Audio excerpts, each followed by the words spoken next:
trained down at Grady Hospital in Atlanta, and so unfortunately I know gunshot wounds very well. So this is actually one of the most tragic things I've ever seen, though, by far. Doctor, what happened? You were working last night? Yes, still working currently. What happened?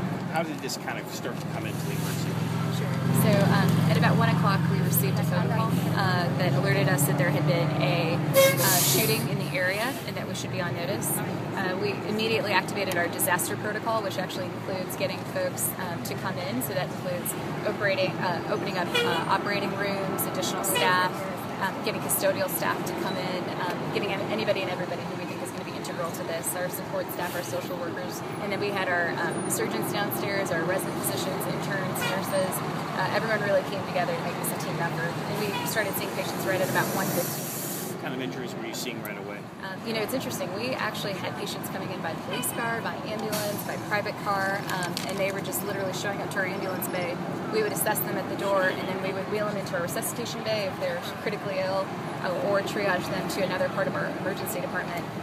It is, I've worked in some very big emergency departments, and it was a tremendous outpouring of support from the University of Colorado staff, and then it was absolutely an amazing feat, even from the police officers and the paramedics and everyone on scene, to actually bring everybody to us as quickly as possible. We had a completely full emergency department right before this, and we were still able to actually take care of those patients and then actually take care of our 22 patients that actually came in today. 22 patients? 22 patients. Age ranges are 3 months to 45 years of age.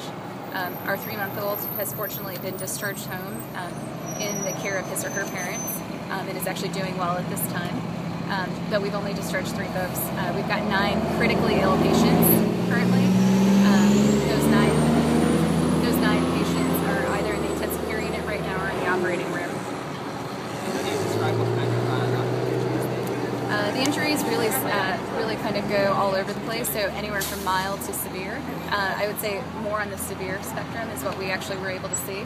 And that's anywhere from gunshot wounds to the head, to the chest, to the belly, to the legs, pretty much anything and everything you could ever think of. Are these all gunshot wounds, or are they a variety of injuries as well? It's hard to assess at this point. What we can say is that a vast majority of them were gunshot wounds, and they were enough to actually really make these patients very critically ill. Doctor, how long have you been a doctor for? So I've been a doctor since 2003. Yes. You've never had an eyewitness? No. This has actually been one of the most horrific nights I've ever had to work on a Thursday night, not something that you would expect. And all I can say is that we have set up a hotline for our patients and their families and friends. So if anyone needs to get information to see if maybe their family or friend may have come to the university hospital, we obviously can't release a lot of medical information at this point, but we can at least let you know if we've been able to treat somebody.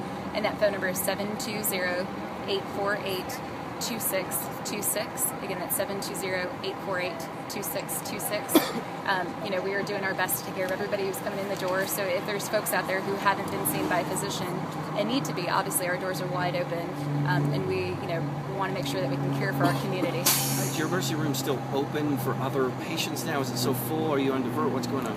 We are always open. 24/7, 365 days a year, we're always open.